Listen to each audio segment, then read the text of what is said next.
E aí, pessoal, tudo bem com vocês?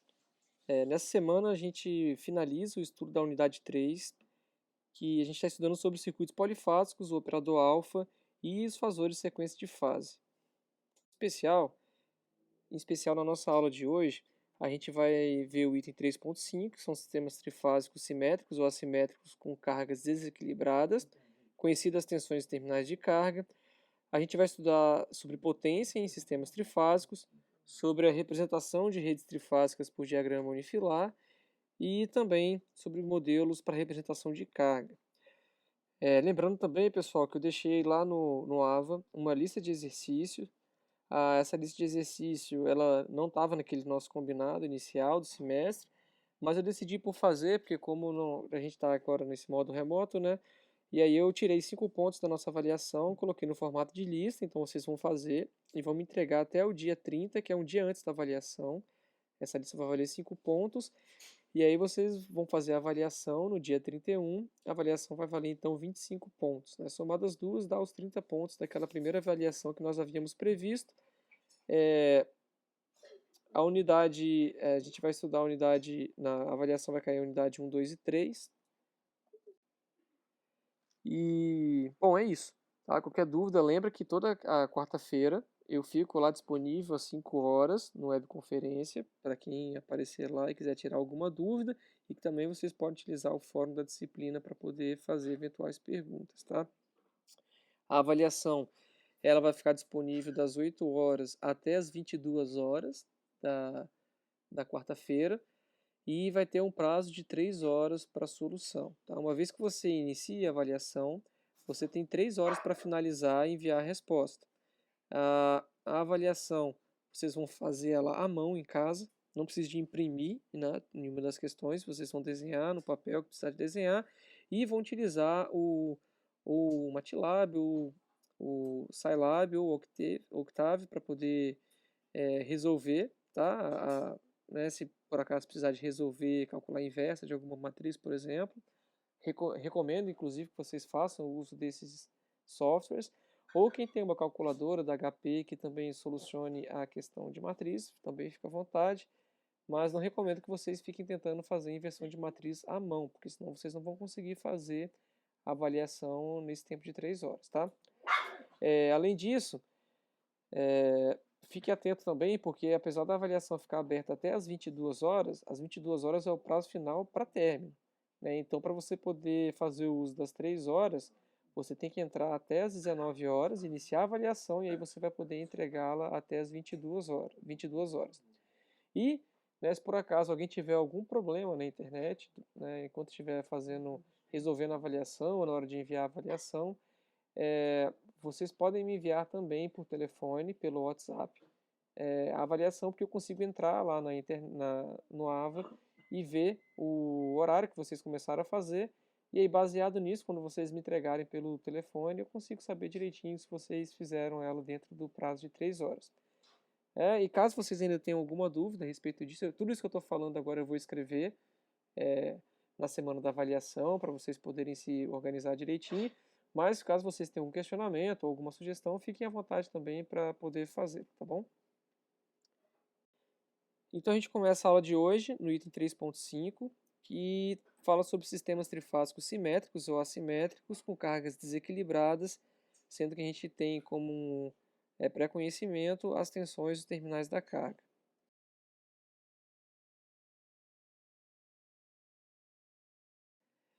Bom, então o primeiro formato que nós vamos estudar é a carga em Y, que foi aterrado através de uma impedância, tá? Considerando, né, as mesmas siglas que nós já estamos utilizando, então a gente tem a carga ali ZA, ZB e ZC e uma impedância de aterramento ZN. E um sistema qualquer alimentando essa carga, lembrando que a gente costuma chamar de barra Q, a barra onde essa carga foi conectada. Bom, utilizando o que nós vimos na última aula, né, a gente pode descrever as tensões, o VA'(N), por essas matrizes, pela matriz de impedância vezes a, a matriz de carga, né, a impedância da carga vezes o vetor de correntes, né, a matriz de corrente. Então, esse VAN, VBN, VA'N, VB'N, VC'N, vai ser igual a esse Z de carga vezes as correntes A e B e C, tá? E aí, se a gente multiplicar pela esquerda aqui pelo inverso da matriz Z carga, a gente consegue isolar o vetor A e B e C, que vai ser então o inverso da matriz Z de carga vezes o VA'N, VB'N, VC'N. E essa matriz Z de carga vai ser o ZA mais o ZN, o ZB mais o ZN, o ZC mais o ZN na diagonal principal, e todos os outros elementos são a impedância de aterramento. Bom, como nesse caso a gente conhece as tensões terminais da carga, a gente pode determinar as correntes, né, utilizando a equação, né, que o VA'N vai ser igual ao IA vezes o ZA mais um IN vezes o ZN. E aí, se a gente isolar a corrente, a gente chega então que, pegando, né, a tensão conhecida, o VA'N sobre o ZA, menos o I de neutro, que multiplica o Zn sobre o ZA, isso vai dar a corrente da fase A, tá? E o mesmo a gente faz para as correntes da fase B e C. E aí, na equação anterior, a gente tinha a incógnita IN, que atrapalhava fazer o cálculo das correntes. Mas a gente tem uma segunda equação, já que a gente tem um sistema, naquele sistema, a gente sabe que a corrente de neutro ela é formada pela soma das correntes A e B e C, né, aplicando ali no nó de aterramento, né? E aí, substituindo então pela equação anterior, a gente consegue calcular a equação em N, que vai depender só das tensões VA'N, VB'N, VC'N, das impedâncias EA, ZB e ZC e da impedância de neutro. Como a gente conhece todos esses elementos, tanto as impedâncias quanto as tensões nos terminais da carga, a gente consegue então calcular a corrente de neutro. E aí, com a corrente de neutro, a gente nas equações anteriores de B e A e C, a gente utilizando a corrente de neutro e as tensões no terminal da carga, a gente consegue determinar então as correntes A, B e C. Bom, então a gente faz agora o exemplo 1.15 para a gente aplicar, tá, essas equações. E aí ele diz para a gente resolver o circuito da figura 144. Tá? O circuito ele não está aqui no slide, vou colocar depois para vocês, quando vocês estiverem estudando, mas ele é o desenho que tem no começo da aula de hoje. Tá? Aqui a gente tem aqui as 3 cargas, eu vou tentar desenhar aqui rapidinho, sendo alimentada por uma fase, por um circuito, né? Então aqui a gente tem o A', o B' e o C', que são as tensões no terminal da carga. Ela está aqui aterrada por uma impedância de neutro. Tá? Então a gente tem aqui o Zn, né? Lembrando que é o Zn barra, aqui o Za barra, aqui o Zb barra e o Zc barra. Tá? Então essa daqui é a figura 1.44. Aí ele fornece aqui no problema a tensão VA'N, VB'N, VC'N. Então observa que elas estão, não é simétrico, né? Porque a gente tem a amplitude do VA'N do VC'N igual a 220, mais o VB'N ele tem uma amplitude de 200. Né? E elas estão defasadas, né, trifásico defasada lá de 120 graus, entre elas. Ele nos dá a impedância de neutro e nos dá também a impedância da fase A, B e C. Né? E aí, para resolver esse problema, a gente vai utilizar a equação que determina as correntes A, B e C, baseado na matriz de impedância, que multiplica as tensões, tá? E a gente chega aqui à corrente A, B e C, né, usando um computador, né, para poder calcular essa inversa e multiplicar aqui pelas tensões. A gente chega aos valores de 12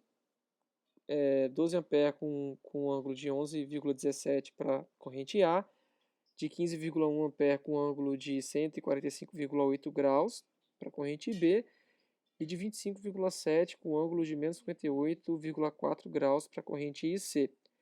E para determinar a corrente no fio de neutro, basta fazer a soma fasorial aqui, né, dessas 3 correntes, e a gente consegue determinar então que a corrente que a corrente de neutro ela é de 24,66 com um ângulo de 176,6 graus.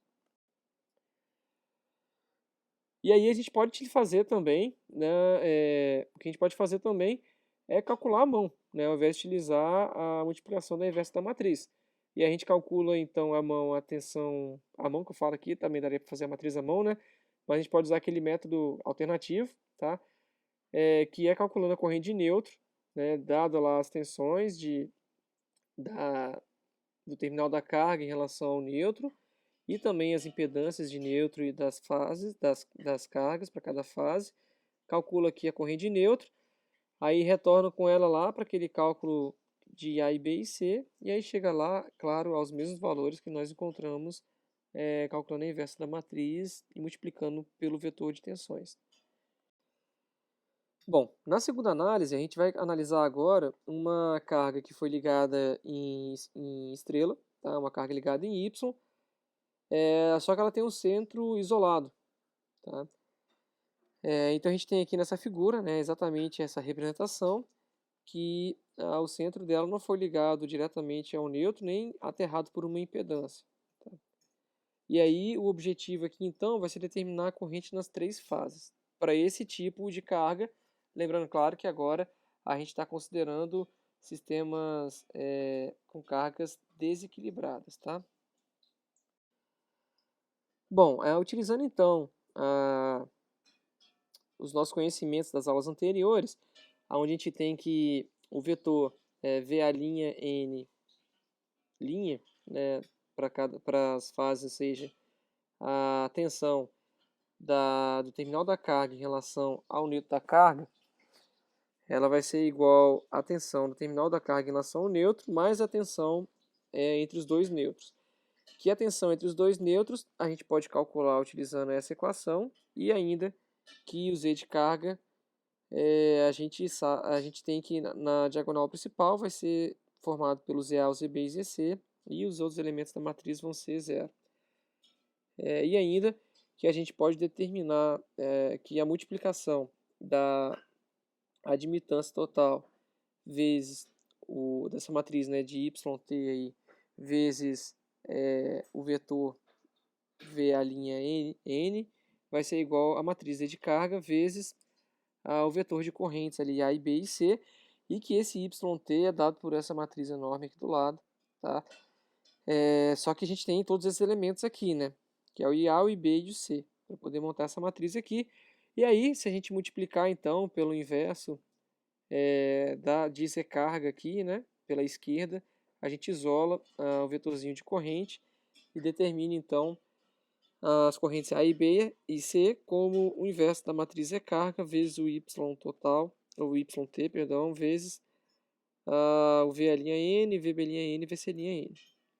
E com isso daqui a gente consegue ter um resultado direto, já que a gente conhece todas as admitâncias e as impedâncias e também a tensão nos terminais da carga. Bom, aqui a gente tem então um exemplo, 1,16 do livro, tá? Então ele pede para a gente olhar para essa figura aqui, né? E para a gente calcular as correntes aqui para esse circuito, tá?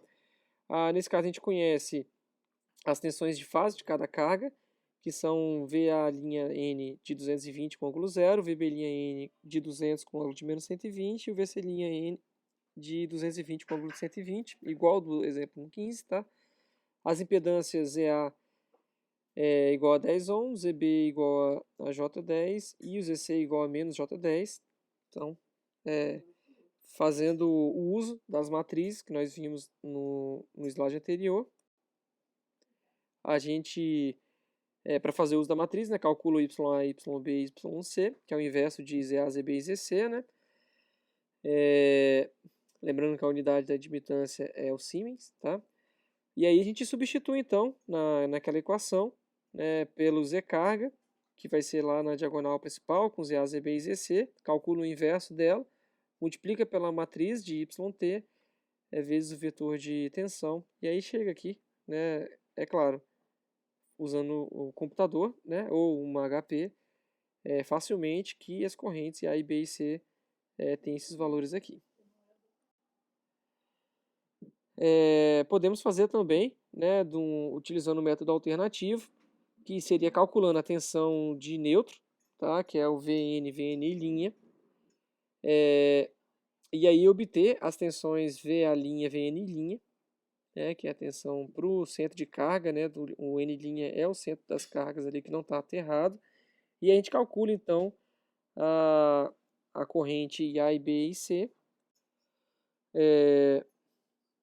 multiplicando, né, o V, A', N' pelas impedâncias, né, de cada fase, tá? E aí chega aos mesmos valores do slide anterior. Bom, agora a gente vai estudar então para o caso de uma carga que está ligada em triângulo.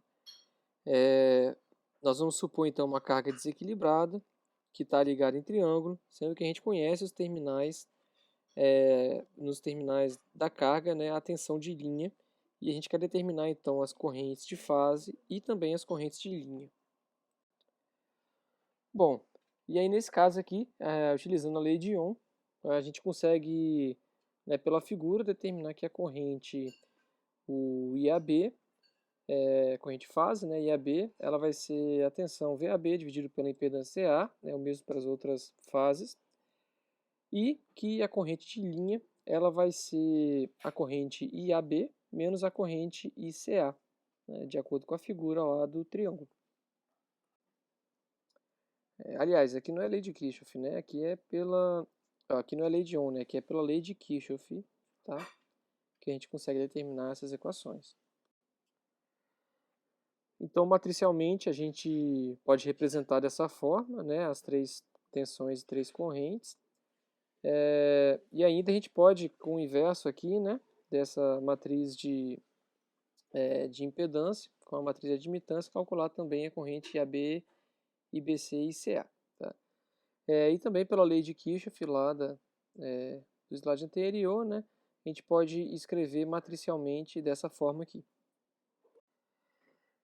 Então, de certa forma, né, esse é um caso simples, né? Dadas as impedâncias da carga, né, a gente consegue determinar, e as tensões, né, no terminal, a gente consegue calcular lá, né, o VAB, BC e VCA, né, substituir aqui na matriz, determinar as correntes IAB, IBC e ICA, e a partir dessas correntes a gente consegue determinar, por fim, também, além da corrente de fase, também a corrente de linha IA e B e C. Bom, o próximo assunto da aula de hoje, nós vamos ver um pouco de potência em sistemas trifásicos. Bom, a potência instantânea absorvida por uma carga, ela é calculada fazendo o produto de tensão e corrente instantâneo, né? Então, a tensão, o valor instantâneo da tensão é o seu valor máximo, vezes cosseno de ômega-t mais θ, sendo que θ é o ângulo inicial da tensão, e a corrente, o seu valor instantâneo vai ser a corrente máxima, vezes cosseno de ômega-t mais delta, onde delta é o ângulo inicial da corrente.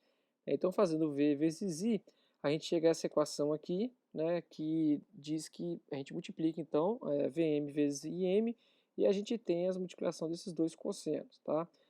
Lá da matemática, a gente sabe que cosseno de alfa menos beta mais cosseno de alfa mais beta é igual a 2 cosseno alfa cosseno beta. E aí, fazendo alfa é igual a ômega mais θ e beta é igual a ômega t mais θ e beta é igual a ômega t mais delta, substituindo na equação lá da potência instantânea, a gente chega a essa equação aqui, né, com a soma de cossenos. E nessa equação aqui, a gente tem a tensão, né, que é o valor eficaz. Além dela, né, a gente tem que a tensão eficaz, ela vai ser o valor, o Vm dividido por raiz de 2, e que a corrente eficaz ela é o Im sobre raiz de 2. Né? Então, se a gente chamar de φ esse ângulo θ menos delta, a gente pode chegar então à equação que P vai ser igual a V vezes I cosseno φ, mais V vezes I cosseno de 2 ômega-t mais θ mais delta. Tá? Essa parte da equação ela é constante no tempo e ela determina a potência ativa. Tá? Enquanto essa outra parte aqui da nossa equação, ela varia no tempo, tá? Com o dobro da frequência da rede. Né? Então, ela tem um ômega-t ali vezes 2. E essa vai ser a potência flutuante, que hora vai ser absorvida e hora vai ser fornecida para a nossa carga. pela nossa carga. Bom, aqui a gente tem alguns gráficos em relação ao circuito RL e o circuito RC, tá? Então aqui nesse primeiro gráfico aqui a gente tem um gráfico de tensão, tensão e corrente, corrente e potência, tá? Para o circuito RL. Então aqui a gente consegue observar, né, que tem hora que ele é fornecido, tem hora que é absorvido, tá? Dependendo do ponto de referencial, claro, né? O mesmo para uma carga RC, aqui na direita, né? Tem hora que que é fornecido, tem hora que é absorvido, né? Dependendo do ponto de referencial. Então a gente pode perceber, né, também nesse caso aqui, que a parte positiva, digamos assim, ela é maior do que a parte negativa. E isso é porque a gente tem aquela parcela de potência fixa, né? Tanto para o circuito RL quanto para o circuito RC. Quando a gente calcula, tem aquela parte, aquele cosseno que não varia que não tem um ômega t dentro dele, né?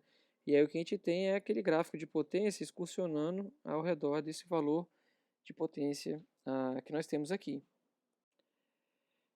E aí, isolando, né, essa daqui seria a parte flutuante, né? Então esse gráfico aqui, mais aquele gráfico da potência constante, que vai dar, né, aquele gráfico lá da primeira figura, perdão, né, que ficaria mais ou menos assim, né, não viria até aqui embaixo. E aí o mesmo a gente tem para o circuito RC também.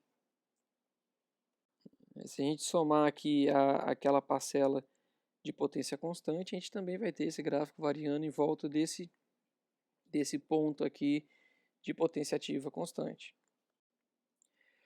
Bom, agora a gente vai determinar então a expressão geral para o cálculo da potência em sistemas trifásicos. Tá? Então, considerando uma carga trifásica, onde a gente tem a tensão VA igual ao VAM cosseno de ômega t mais θ, que é o máximo, né, da tensão em A, vezes o cosseno, e a gente tem o IA, né, como o IA máximo vezes o cosseno de ômega t mais delta. A potência instantânea, então, vai ser multiplicação de V vezes IA, e o mesmo, né, para as três fases. E aí, se a gente considerar, chamar então do θA menos o ΔA de φA, e aí a gente pode substituir, né, e chegar lá ao cálculo de potência instantânea, como V da fase A vezes o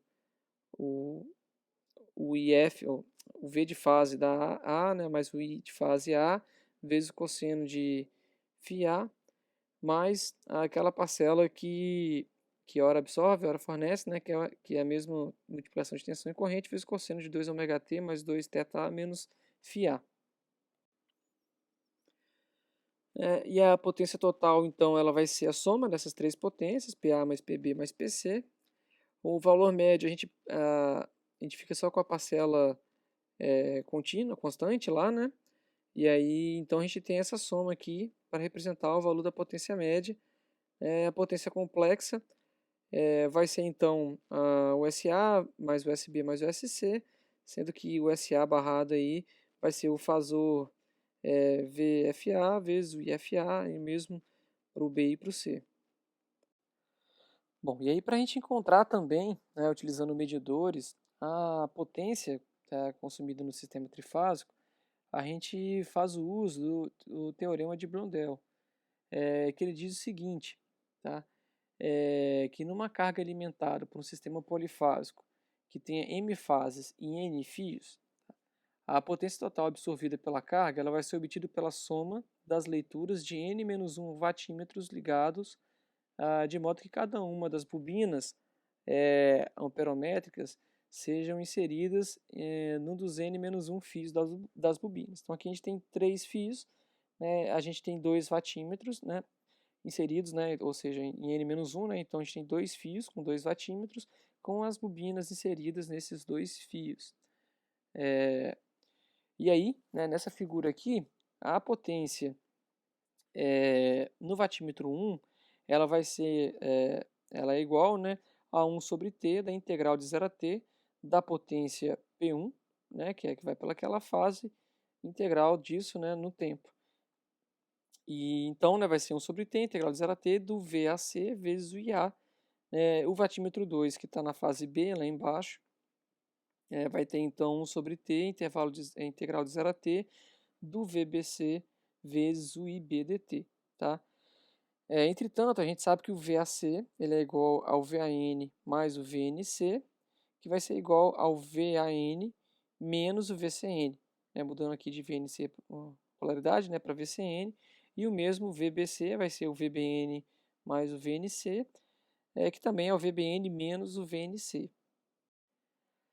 Somando as potências do vatímetro 1 com o vatímetro 2, a gente chega a essa integral aqui, né, de 1 sobre t, integral de 0 a t, do VAN IA mais o VBN IB menos o VCN, que multiplica IA mais IB.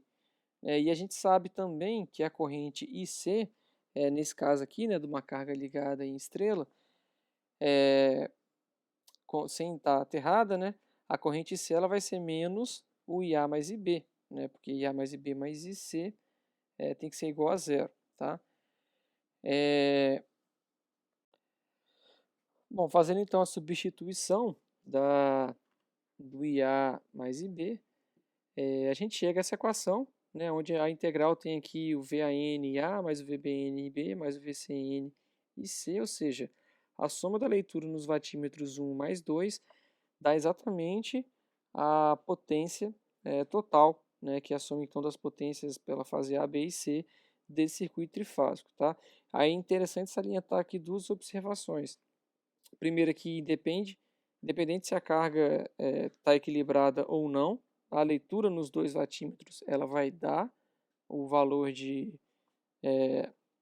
o valor da potência total. Então, se os Z's aqui, se eles forem diferentes, né, a gente, com a leitura dos dois vatímetros, consegue determinar a potência total.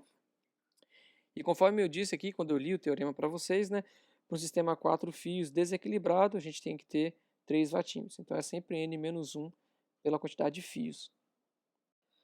Bom, e o teorema ele também pode ser feito para sistemas trifásicos que estão ligados em triângulo. Né? Então, colocando aqui também os vatímetros nas fases A e B. Então, a gente tem lá as integrais, né, para o cálculo de potência. Fazendo a soma das duas potências, a gente chega a essa integral aqui. Né? A gente sabe aqui da figura, né, que o IA, a corrente que vem aqui, ela vai ser o IAB, tá, menos o ICA, que é o que está chegando aqui, e o mesmo a gente faz também para a corrente B, que está vindo aqui. Aí, substituindo na equação anterior, a gente chega a essa equação aqui, né? Só que a gente sabe também, da nossa figura aqui, que VA mais VAB mais VBC mais VCA é igual a VAA, que é igual a zero. Tá? E aí a gente tira aqui que o VAB tem que ser igual a menos VBC mais VCA, e aí substituindo, né, isso daqui naquela integral ali em cima, a gente chega também a essa equação de potência que nos diz que somando os patímetros 1 e 2, a gente tem exatamente o cálculo da potência total devido às cargas A, B e C. Né? E as mesmas observações também valem para cá, né? Que independente se o circuito está equilibrado ou não, a gente chega ao valor de potência trifásica utilizando apenas dois vatímetros.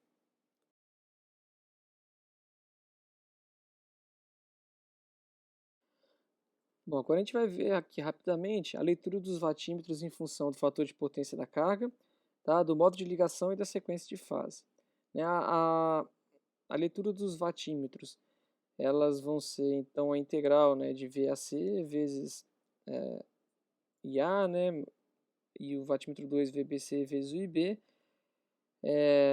Isso daqui a gente viu lá atrás, né, que vai dar o VAC IA cosseno de θAC menos θA, delta A, que é igual a então a parte real, tá, de VAC vezes o conjugado de IA.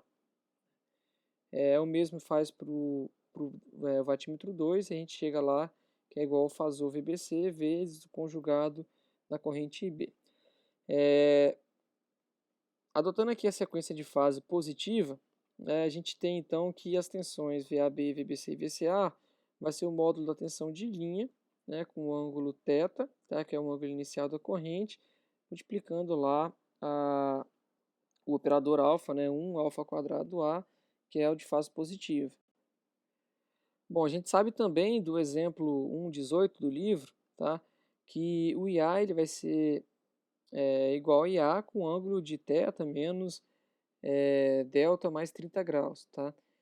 E aí as correntes, então, elas podem ser calculadas, né, como lá a amplitude, né, I, com ângulo de θ menos φ mais 30 graus, multiplicando também o operador alfa aqui para a sequência positiva.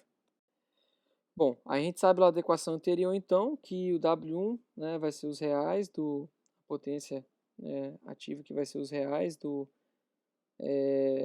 VAC vezes o IA conjugado, que substituindo então o VAC por menos VCA, a gente tem essa equação aqui, substituindo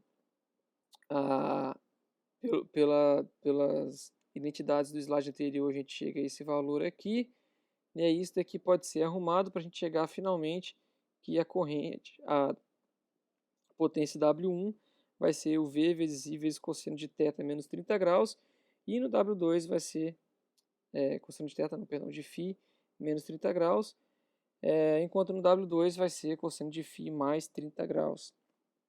Tá? Então, desse jeito, a gente consegue determinar as leituras, né, dos vatímetros 1 para qualquer modo de ligação e para qualquer sequência de fase também, só fazendo o mesmo procedimento. Bom, e aí agora a gente vai determinar então o fator de potência da carga. E a ideia aqui é o seguinte, né, como a gente determinar a natureza da carga e o fator de potência, se a gente conhece as leituras dos vatímetros, pelas equações que nós vimos no slide anterior, o esquema de ligação, né, como por exemplo esse que a gente está utilizando aqui, e a sequência de fases. Bom, e aí dividindo W1 por W2, tá? E aí expandindo lá a soma de fazendo cosseno A mais cosseno B, cosseno A mais B, separando em cosseno mais seno, a gente consegue, né, com esse algebrismo, chegar a essa equação, né? Ou seja, que a tangente de φ ela vai ser igual a essa equação aqui, né? Que é raiz de 3 vezes a potência do vatímetro 1 menos 2 dividido pelo vatímetro 1 mais o 2. E aí o legal dessa equação aqui, né, é que essa tangente φ ela vai ser positiva ou negativa dependendo se o valor que você lê no vatímetro 1 ele é maior ou menor que o vatímetro 2. Né? Então, o φ ele vai ser positivo ou negativo conforme a carga. Se o φ for maior que zero, né, vai ser indutivo, né? Ou se o φ for menor que zero, ele vai ser capacitivo. Tá? E aí aqui no livro destaca então, né, que essa conclusão ela só é válida para o modo de ligação dos vatímetros, né, daquela figura anterior, e também para a sequência de fase positiva adotada. Tá? Mas que esse mesmo procedimento que foi feito para chegar a essa determinação aqui, que ele também pode ser feito para determinar a potência, né, para carga de qualquer modo de ligação ou sequência de fase que você esteja analisando. Bom, e aí normalmente como a natureza da carga ela já é conhecida, né, se é indutiva ou capacitiva, a gente pode encontrar outra expressão para determinar o fator de potência da carga. Então, dividindo lá novamente o vatímetro 1 sobre o 2, chegando a essa igualdade aqui embaixo, a gente pode isolar o cosseno φ, né, chegando então a esse valor aqui. Então, utilizando as leituras do vatímetro 1 e do vatímetro 2, a gente calcula o cosseno φ, que é o fator de potência. Né? E aí, para ficar mais bonita aqui a equação, né, divide-se o vatímetro 1 sobre o 2, encontrando esse A aqui, e aí o fator de potência, então, pode ser determinado como 1 mais A, dividido por 2, raiz de A ao quadrado menos A mais 1. Bom, e no último tópico, então, da nossa aula, né, do final aqui, da unidade 3, a gente vai ver sobre representação de redes trifásicas por diagrama unifilar. Bom, para a gente fazer representação de rede trifásica, ao invés de a gente ficar desenhando os 3 fios da rede, e o fio de retorno, quando ele existe, por exemplo, a gente prefere utilizar o chamado diagrama unifilar. Tá? Esse diagrama unifilar ele vai ser então um único fio e, né, indicando qual que é o modo de ligação dos geradores, das cargas, dos transformadores e assim por diante. Né? Então você tem a representação com um fio e essa informação adicional. Tá? E aí a gente vai ter alguns modelos diferentes para poder fazer para poder construir esse diagrama unifilar. Tá? E antes de ver esses modelos, a gente vai fazer aqui algumas observações. Tá? A primeira que é a potência absorvida por uma carga, ela depende da sua natureza. Tá? E ela pode variar em função da tensão que foi aplicada a ela. Tá? No caso geral, a gente tem que a potência ativa absorvida pela carga por fase vai ser em função, que é esse F1 VFI, né? A função que relaciona a potência ativa e a reativa ao módulo de tensão aplicada. Enquanto a gente vai ter lá a nossa potência reativa absorvida, que também vai ser em função da relação entre potência ativa e reativa ao módulo de tensão que é aplicado. E aí vão ter então, o que eu havia comentado, né, vários modelos para representar o comportamento da carga em função da tensão que foi aplicada. Tá? Dentre os modelos existentes, a gente destaca 4 aqui, tá? Que é a carga modelo, né, chamado cargas de corrente constante com tensão, que é o I, cargas de potência constante com tensão, que é o P, e cargas de impedância constante com a tensão, que é o Z. Tá? E cargas constituídas pela composição dos modelos anteriores, como por exemplo o ZI, o ZP, o IP ou o ZIP, tá? Que é a combinação dessas cargas aqui. E aí vão existir variações, né, entre esses modelos. Tá? E essa figura aqui ela representa exatamente a variação da potência absorvida, o S, tá, em função da tensão aplicada. Então, por exemplo, para um modelo de impedância constante, ele vai variar a tensão, a potência, perdão, absorvida com essa função aqui. O modelo de corrente constante é uma reta inclinada, enquanto de potência constante também é uma reta de potência constante, claro, né? Variando conforme você varia a tensão. O primeiro modelo, que é o de corrente constante com a tensão, que a gente vai analisar agora, né? Para essas cargas, né, permanece constante o módulo da corrente absorvida e o seu fator de potência, esse modelo aqui. Esses valores são obtidos a partir das potências ativa e reativa, absorvida pela carga, quando ela é alimentada com uma potensão nominal. Então a gente tem aqui que a potência absorvida com tensão nominal, então essa SNF, a tensão nominal sendo o VNF com um ângulo de 0 graus, tá? Ela vai ser igual ao ZNF com ângulo φ, sendo que essa potência ela é igual à soma da potência ativa mais a potência reativa. E que o módulo da corrente INF vai ser então conjugado da potência dividido pelo conjugado da tensão. Tá? Substituindo aqui, né, o NF conjugado, né, com ângulo de menos φ e o VNF com ângulo de menos θ, a gente chega aqui que a gente vai ter uma corrente, no final das contas, né, com amplitude INF e que vai ter um ângulo de θ menos φ. Tá? O módulo INF e o fator de potência φ, eles vão permanecer constantes. Bom, dessa forma, para qualquer valor de tensão aplicada, com VF com ângulo θ1, o novo valor de corrente ele vai ser o INF com θ1 menos o φ, que é constante. E a potência absorvida ela vai ser calculada multiplicando o VF vezes o conjugado do IF, fazendo a operaçãozinha aqui desses dois fasores, e voltando para o tempo, a gente chega a esse... Opa, perdão. Deixa eu pegar a canetinha aqui. A gente chega, então, a esse valor aqui, ou seja, a potência que vai ser absorvida, ela varia linearmente com a tensão aplicada. Tá? ela vai ser o VF dividido pelo VNF, a variação, né?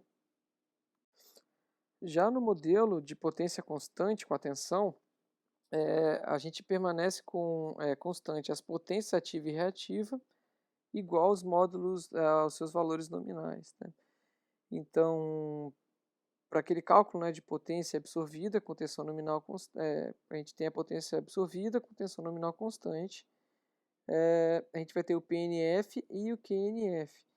E aí, para a corrente absorvida pela carga, quando alimentada com uma tensão qualquer, a gente vai calcular ela como o SNF conjugado sobre o VF conjugado, né? A gente chega então ao SNF sobre o VF com esse ângulo de θ1 menos φ, né? Ou seja, a corrente absorvida ela é inversamente proporcional à tensão aplicada. E no cálculo com impedância constante com a tensão, né, a gente tem a impedância da carga, ela é mantida constante e é obtida a partir das potências ativa e reativa absorvida pela carga, quando alimentada com tensão nominal. E assim a gente tem então que a gente tem um R, né, que vai ser o VNF ao quadrado sobre SF cosseno φ, e um X que vai ser o VNF ao quadrado sobre SNF seno φ. Tá? E aí, para qualquer valor de tensão aplicada à carga, a gente vai ter lá o VF ao quadrado sobre o ZC, tá? Que vai dar um SNF sobre um VNF ao quadrado, que multiplica um VF ao quadrado, que dá por fim o VF ao quadrado sobre o VF sobre o VNF ao quadrado, né? Ou seja, nesse caso a potência absorvida varia quadraticamente com a tensão, e é por isso que a gente tem aquele gráfico, né? A gente tem a impedância constante variando com o quadrado, a constante variando linearmente e lá no caso a potência constante. Bom, e aí então para a gente fazer uma comparação aqui, né? A gente tem esse modelinho aqui, a tensão nos terminais de gerador são 380 volts, a resistência 0,2 e a reatância indutiva 0,4 de cada fio para a linha, né? Desprezando as indutâncias mútuas entre os condutores.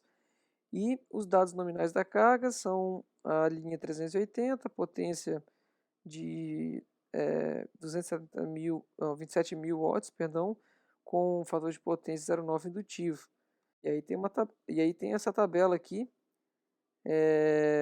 comparando, né, o VAN, o IA e o SF para o modelo de impedância constante, para o modelo de potência constante, para o modelo de corrente constante.